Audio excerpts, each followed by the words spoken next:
తాకట్లో ఉన్న మీ బంగారాన్ని విడిపించి ఆ రోజు ఆన్లైన్ రేటుకి కొంటాం. Sharma gold company.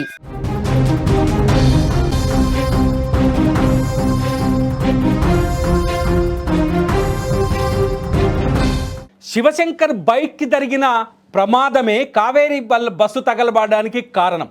ఇంతవరకు ఒప్పుకుందాం. శివశంకర్ ఉన్నాడు, శివశంకర్ బైక్ ప్రమాదం జరగటం వల్ల కావేరీ బస్సు తగలబడిపోయింది, ఒప్పుకుందాం. కానీ కావేరీ బస్సు డ్రైవర్ తప్పు ఇందులో ఉందా లేదా? మొత్తం కథంతా శివశంకర్ పైన కర్నూలు పోలీసులు కేసు నమోదు చేసిన తర్వాత మొత్తం కథంతా శివశంకర్ వైపు మళ్ళింది.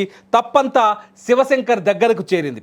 శివశంకర్ రోడ్డు ప్రమాదానికి గురవడం, రోడ్డు ప్రమాదంలో శివశంకర్ చనిపోవడం, బైక్ రోడ్డు మీదే పడిపోవడం, ఆ బైక్ని ఎవరు తొలగించకపోవడం, తొలగించని ఆ బైకుని కావేరి ఏదైతే ఉందో వేమూరి కావేరి అనే బస్సు వచ్చేసి ఢీ కొట్టడం. ఆ బస్సును నడిపిస్తున్న డ్రైవర్ మిరియాల లక్ష్మయ్య కూడా ఇదే సమాధానం చెప్పడంతో పోలీసులు శివశంకర్ పైన కేసు నమోదు చేసి ఇప్పటికి ఆ కథని ఒక క్లైమాక్స్కి తీసుకొచ్చారు. కానీ కేసు నమోదు చేసిన తర్వాత పోలీసులు కొంత విచారణని కొత్త మలుపు తిప్పారు. తప్పు కేవలం శివశంకర్ రోడ్డు ప్రమాదమేనా, శివశంకర్ బైకు ప్రమాదానికి గురి కావడమే అసలు తప్పుకు కారణమా అనే కోణంలో పోలీసులు విచారణ జరిపితే సరికొత్త విషయాలు వెలుగులోకి వస్తున్నాయి. ఆ సరికొత్త విషయాలు ఏంటంటే, కావేరీ బస్సు ఈ శివశంకర్ కింద పడిపోయిన రోడ్డు మీద అడ్డంగా పడ్డ బైకును ఢీకొట్టే ముందు, అంటే శివశంకర్కి రోడ్డు ప్రమాదం జరిగిన 10 నిమిషాల తర్వాత కావేరీ బస్సు వచ్చి అతని బైక్ను ఢీకొట్టింది. ఈ 10 నిమిషాల గ్యాప్లో శివశంకర్ పడిపోయిన బైకుని 19 వాహనాలు క్రాస్ చేసి వెళ్ళిపోయాయి. గుర్తుపెట్టుకోండి, రోడ్డు ప్రమాదం జరిగిన తర్వాత 10 నిమిషాలకు కావేరీ బస్సు వచ్చింది.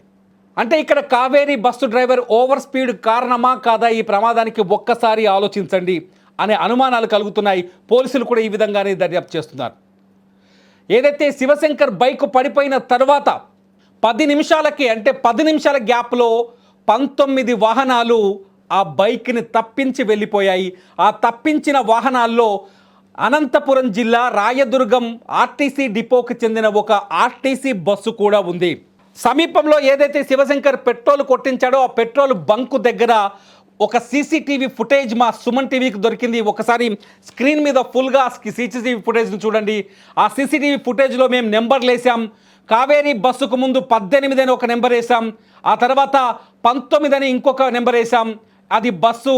ఆ తర్వాత కావేరీ ట్రావెల్స్కు సంబంధించిన కావేరీ బస్సును చూపిస్తున్నాం. ఒకసారి మళ్ళీ ఆ విజువల్ని రిపీటెడ్గా చూడండి. మీకు ఇక్కడ ఒక విషయాన్ని చెప్పాలనుకుంటారు. 18 అక్కడ ఒకసారి ఆగితే కావేరీ ట్రావెల్స్ రాకముందుకున్న ఈ వెహికల్ రాకముందే ఇక్కడ నుంచి శివశంకర్ అతని స్నేహితుడు బైక్ తీసుకొని రోడ్డుపైకి వెళ్ళిపోయాడు. అతను వెళ్ళిపోయిన తర్వాత ఒక లారీ వెళ్ళింది, ఆ తర్వాత ఒక ఆర్టీసీ బస్సు వెళ్ళింది. ఇదే ఆర్టీసీ బస్సు, ఒకసారి అబ్జర్వ్ చేయండి. ఆర్టీసీ బస్సు వెళ్ళింది. ఆర్టీసీ బస్సు తర్వాత కావేరీ, ఏదైతే కావేరీ ఉందో ఈ కావేరీ బస్సు వెళ్ళింది. ఇక్కడ మనం ఆలోచించాల్సిన లాజిక్ ఒకటే. ఈ లాజిక్ ఏంటంటే, ఈ 2 వాహనాలు ఎందుకు రోడ్డు పైన పడిపోయి ఉన్న శివశంకర్ బైక్ని ఢీకొట్టలేకపోయాయి? శివశంకర్ ఈ పెట్రోల్ బంక్కి రాత్రి 2:23 వచ్చాడు. 2:27 బంకు నుంచి పెట్రోల్ పోయించుకొని 300 రూపాయల పెట్రోల్ పోయించుకొని వెళ్ళిపోయాడు. అతనికి బైక్కి హెడ్లైట్ లేదు, ప్రమాదానికి గురయ్యాడు, రోడ్డు మీదే చనిపోయాడు. ప్రమాదం జరిగినప్పుడు శివశంకర్ స్నేహితుడు ఎర్రిస్వామి కూడా అక్కడే ఉన్నాడు. ఎర్రిస్వామి శివశంకర్ మృతదేహాన్ని ఆ డివైడర్ వైపు లాగిన తర్వాత కొద్దిసేపటికి కావేరీకి చెందిన బస్సు వచ్చి ఢీకొట్టింది. దీనికి ఎర్రిస్వామి కూడా సాక్ష్యమే. ఇక్కడ శివశంకర్ కుటుంబం తీవ్రమైన మనోవేదనలో ఉంది. వాళ్ళ శివశంకర్ కుటుంబం చెప్తోంది, నేరాన్నంతా మా అబ్బాయి మీద తోసేసే ప్రయత్నం జరుగుతుంది. నిజానికి దురదృష్టవశాత్తు శివశంకర్ అక్కడ చనిపోయాడు. తప్పు శివశంకర్దే, ప్రమాదానికి కారణం శివశంకరే. గతంలో నేను కూడా ఈ మాట చెప్పాను, దాన్ని కంటిన్యూ చేస్తున్నాను. తప్పు శివశంకర్దే, ప్రమాదానికి కారణం శివశంకరే, కాదని చెప్పడానికి లేదు. కానీ శివశంకర్ బైక్ రోడ్డు మీద పడిపోయిన తర్వాత చాలా దారుణాలు, దుర్మార్గాలు జరిగాయి అక్కడ. శివశంకర్ వెహికల్ రోడ్డు మీద పడ్డ తర్వాత శివశంకర్ అక్కడికక్కడే చనిపోయాడు. అతని స్నేహితుడు ఎర్రిస్వామి కూడా ఆ ప్రమాదంలో అదృష్టవశాత్తు బట్టలు చిరిగి బయటపడ్డాడు. ఎర్రిస్వామి శివశంకర్ని రోడ్డు పక్కకి లాగాడు, కానీ బైకుని లాగలేకపోయాడు, వీళ్ళు ప్రయాణించిన బైక్ని.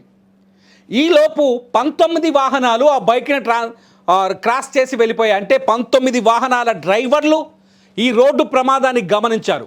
ఆ డ్రైవర్లందరినీ కర్నూలు పోలీసులు 2 రోజులుగా విచారిస్తే కొందరు డ్రైవర్లు చాలా కీలకమైన విషయాలు చెప్పారు.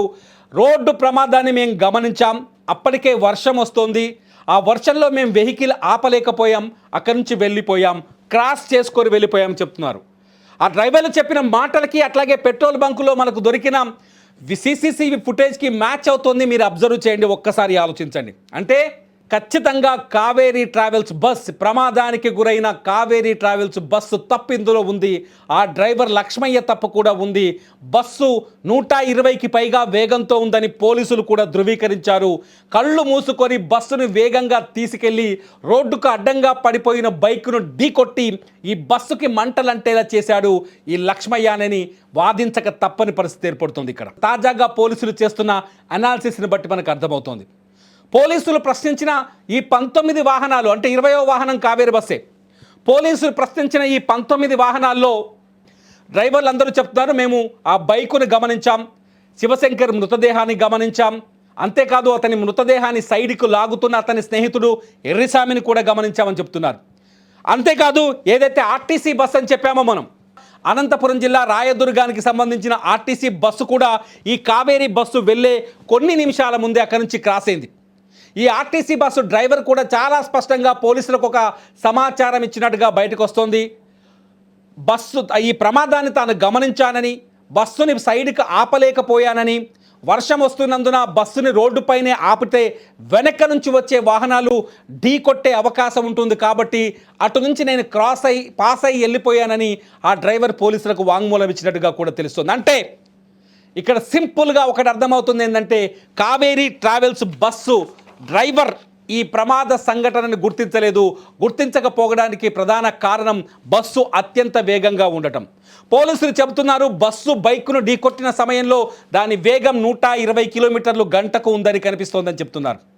అంటే అతి వేగంతో కళ్ళు మూసుకొని బ్లైండ్గా ఈ బస్సును నడిపించడం వల్ల ఈ ప్రమాదం జరిగిందని చెప్పడానికి రెండో కారణం కూడా దొరికింది. మొదటి కారణం శివశంకర్ రోడ్డు ప్రమాదానికి గుర్రబట్టం, అది అతని దురదృష్టం. మద్యం సేవించాడా లేదా? నిజానికి మన హైదరాబాద్ సిటీ కమిషనర్ సజ్జనార్ ఒక విలువైన మాట చెప్పాడు, మద్యం సేవించే వాళ్ళంతా టెర్రరిస్టులతో సమానమని. కరెక్ట్, అది మద్యం సేవించి వాహనాలు నడిపే వాళ్ళు టెర్రరిస్టులతో సమానం. ఇక్కడ శివశంకర్ కావచ్చు, ఎర్రిస్వామి కావచ్చు, నిజంగా వాళ్ళు చేసిన తప్పిదం ఇవాళ ఊహించని ప్రమాదానికి కారణమైంది. 19 మంది ప్రాణాలని బలి తీసుకుంది. పోనీ అక్కడ శివశంకర్ చనిపోయాడు, తను తాగినందుకు అతనికే శిక్ష పడింది, ప్రాణాలు కోల్పోయాడు, శివశంకర్ చనిపోయాడు. ఒకవేళ తాగాడని ప్రూవ్ అయితే మరి ఆ ప్రమాదాన్ని గమనిస్తూ వెళ్లాల్సిన బాధ్యత ఒక డ్రైవర్కు ఉంది కదా. 46 మంది ప్రయాణికుల్ని తన బస్సులో ఎక్కించుకొని బెంగళూరు అనే గమ్యంలో వదిలేస్తానని డబ్బులు తీసుకొని మాట తీసుకొని నడిపిస్తున్న కావేరీ కంపెనీకి సంబంధించిన ఆ ట్రావెల్స్ యాజమాన్యానికి అట్లాగే డ్రైవర్కు ఉందా లేదా? ఈ ప్రశ్నలు ఇప్పుడు తలెత్తుతున్నాయి. ఇక్కడ ఓవర్ స్పీడ్ కూడా ఈ ప్రమాదానికి కారణమనే విషయాన్ని రుజువు చేస్తున్నాయి. శివశంకర్ మరణం ఒక కారణమైతే, ప్రమాదం ఒక కారణమైతే, Kaveri travels driver over speed కూడా ఒక కారణం. ఈ డ్రైవర్ చుట్టూ అనేక ఆరోపణలు, ఈ ఆరోపణలపైన పోలీసులు కేసులు నమోదు చేశారు, విచారణ జరుపుతున్నారు. కానీ ఈ 2 పాయింట్లని ఖచ్చితంగా పోలీసులు ఇక్కడ పరిగణలోకి తీసుకోవాలని ప్రజలు కూడా కోరుతున్నారు. ఎందుకంటే ఈ ప్రమాదాన్ని ఎవ్వరూ జీర్ణించుకోలేని పరిస్థితి. వాళ్ళ శవాలను చూస్తుంటే, చనిపోయిన వాళ్ళ శవాలను చూస్తుంటే ఇటువంటి మరణం ఎవ్వరికీ రాకూడదనిపిస్తుంది. ఇటువంటి చావు ఎవరికి వచ్చినా నిజంగా ఆ చావుని అసలు భరించలేని మరణం.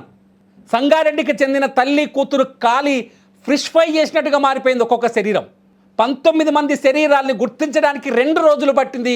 వాళ్ళ DNA టెస్టులు చేసిన తర్వాత కానీ వాళ్ళ మృతదేహాల్ని అంత్యక్రియలకు అప్పజెప్పలేని పరిస్థితి ఏర్పడింది. ఇంత పెద్ద ప్రమాదాన్ని ఎందుకు లైట్ తీసుకోవాలి? ప్రజలుగా మీరెందుకు లైట్ తీసుకోవాలి? ఇటు సోషల్ మీడియా అనే వేదిక ఉంది, ఈ వేదిక పైన ఎందుకు మీరు ప్రశ్నించరు? కావేరీ ట్రావెల్స్ తప్పు కూడా ఇందులో కనిపిస్తోంది. అట్లాగే ఎవరైతే శివశంకర్ ప్రాణాలు కోల్పోయాడో బైక్ ప్రమాదంలో అతని తప్పు కూడా కనిపిస్తోంది. ఎందుకంటే 19 వాహనాలు అక్కడి నుంచి సైడ్ అయిపోయిన తర్వాత 20వ వాహనం వచ్చి ఎలా ఢీకొట్టింది. పోలీసులు అనుమానిస్తున్నారు ఇంకొక భారీ వాహనం కూడా ఈ బైక్ని ఢీకొట్టడం వల్ల కొంత దూరం ముందుకు డ్రాగ్ చేసింది బైక్నని. అప్పటికైనా అక్కడున్న జనమో లేకపోతే అనుమానమో కలగలేదా? ఎందుకు అంత వేగంగా వెళ్ళాడు ఈ కావేరీ ట్రావెల్స్ డ్రైవర్? ఇప్పుడు తప్పించుకోవడానికి నాకు బైక్ కనిపించలేదు, దాని నలుపు రంగు కాబట్టి రాత్రిని ఐడెంటిఫై చేయలేకపోయానని చెప్తున్నారు కావేరీ ట్రావెల్స్ డ్రైవర్. కానీ అతని బస్సుకు క్లియర్ విజన్ ఉంది, లైట్లు ఉన్నాయి. దాదాపు 200 మీటర్లు 300 మీటర్లకు పైగానే ఆ లైట్ల ద్వారా ఆ రోడ్డును గుర్తించే అవకాశం ఉంది. అటువంటప్పుడు మిగతా 19 వాహనాలు గుర్తించగలిగినప్పుడు ఇతనెందుకు గుర్తించలేదు?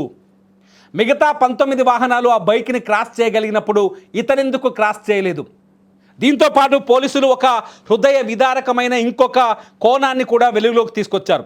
చాలామంది వాహనదారులు పోలీసుల విచారణలో చెప్పిన మాట ఏంటో తెలుసా? ఈ రోడ్డు ప్రమాదాన్ని గురించి అక్కడ నిలబడి వారికి సహాయం చేసిన, ఈ రోడ్డు ప్రమాదంలో వాళ్ళకి హెల్ప్ చేసిన, ఆ బైక్ను ఆ శవాన్ని అక్కడి నుంచి తరలించిన, రేపు పోలీసుల ద్వారా ప్రశ్నలు ఎదుర్కోవాల్సి వస్తుందని భయపడి కొందరు వెళ్ళిపోయారంట. దయచేసి మీ అందరికీ అవగాహన కోసం నేను ఒక విషయాన్ని చెప్పాలనుకుంటున్నాను ఇక్కడ. దయచేసి రోడ్డు ప్రమాదం జరిగినప్పుడు వాళ్ళ ప్రాణాల్ని తొలుత కాపాడండి. రోడ్డు ప్రమాదం జరిగినప్పుడు ఆ ప్రమాదం ద్వారా మరొక ప్రమాదం సంభవించకుండా ఉండేందుకు కావాల్సిన చర్యలు మనుషులుగా చేయండి. నాకెందుకు లేని వదిలేసి వెళ్ళిపోతే రేపు మీకో మీ కుటుంబ సభ్యులకో ఇటువంటి సంఘటనే జరిగితే ఆ రోజు కాపాడకపోతే ఆ బాధని ఎవరు తీర్చలేరు. 19 వాహనదారుల్లో ఒక్కరు స్పందించి ఆ వెహికల్ని పక్కకు జరిపిన విచిత్రం ఏందో చూడండి. చనిపోయిన వాళ్ళు 19 మందే, ఆ ప్లేస్ని క్రాస్ చేసి వెళ్ళిపోయిన బస్సు వాహనాలు కూడా 19. ఈ 19 మందిలో ఒక్కరు స్పందించిన ఈ 19 మంది ప్రాణాలతో బయటపడేవాళ్ళు. ఈ 19 మందిలో ఒక్కరు ఆ వెహికల్ని బయటకు లాగేసిన మిగతా 19 మంది వాళ్ళ మనతో పాటు నవ్వుతూ సంతోషంగా కనిపిస్తూ ఉండేవాళ్ళు. వీళ్ళ మరణాన్ని అడ్డుకునేవాళ్ళు. వీళ్ళ మరణం నుంచి వాళ్ళని తప్పించి వాళ్ళ కుటుంబాలకి అందించేవాళ్ళు, వాళ్ళ కుటుంబాలకి దుఃఖం లేకుండా చేసేవాళ్ళు. రోడ్డు ప్రమాదం జరిగినప్పుడు మానవత్వంతో స్పందించండి. ఈ సంఘటన పైన రోడ్డు ప్రమాదం జరిగినప్పుడు పోలీసులకు సమాచారం ఇద్దరు అందించారు. ఒకరు సహాయం చేశారు బస్సు తగలపడ్డప్పుడు, ఇంకొకరు పోలీసులకు సమాచారం అందించారు. నిజంగా వాళ్ళిద్దరు దేవుళ్ళ క్షణంలో. అందించకుండా అక్కడి నుంచి పాస్ అయిపోయిన ఈ 19 మంది మనుషులు కూడా కారు నా దృష్టిలో. మీరేమంటారు? రోడ్డు ప్రమాదాలు జరిగినప్పుడు ఏం చేయాలి? ఇక్కడ 3 ప్రశ్నలు వేస్తున్నాను ఇక్కడ ప్రేక్షకులకి. ఒకటి, తప్పు పూర్తిస్థాయి శివశంకర్దే కావచ్చు, కానీ కావేరీ ట్రావెల్స్ డ్రైవర్ది తప్పా కాదా? 19 వాహనాలు తప్పించిన ఆ ప్రమాదాన్ని ఎందుకు గమనించలేకపోయారు? కావేరీ డ్రైవర్ ఓవర్ స్పీడ్ వల్ల కాదా? మీరు మీ అభిప్రాయం తెలియజేయండి. అట్లాగే రోడ్డు ప్రమాదం జరిగినప్పుడు స్పందించని 19 మందిని కూడా ఖచ్చితంగా మీరు కామెంట్స్ రూపంలో హెచ్చరించండి. కామెంట్స్ రూపంలో వాళ్ళకి సలహాలు సూచనలు ఇవ్వండి.